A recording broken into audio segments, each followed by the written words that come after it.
প্রস্তুতি, তোর বাবা এই এলাকার ডন। বাবা তুমি কি একে চেনো? না। তাহলে একে বাড়ি নিয়ে চলো, সুস্থ করে জানতে হবে কেন তোমাকে মারতে চাইছে। ঠিক আছে, তাই চল।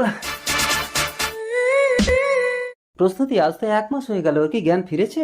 না বাবা, টানা 1 মাস তোমার সেবা করতে করতে আমি যে তোমাকে ভালোবেসে ফেলেছি। আমি প্রতিজ্ঞা করছি তোমাকে যদি না পাই এই জীবনে আমি বিয়েই করব না। আমি কোথায়? তুমি আমার সবার ঘরে।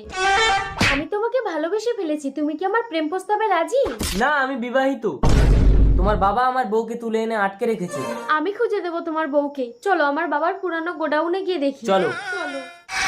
তুমি আমার গোডাউন থেকে চলে যাও মৌলি। আমার স্বামী আমাকে ভীষণ ভালোবাসতো, তবু আমি তোমার সাথে পালিয়ে এসেছি। শুধু তোমার টাকা আছে বলে তাই, কারণ আমি জানতাম আমার ভিখারি স্বামী কখনো আমার স্বপ্ন পূরণ করতে পারবে না। বাহ মৌলি বাহ, আমি আরো আপনাকে ভুল বুঝেছিলাম, ক্ষমা করে দেবেন আমাকে।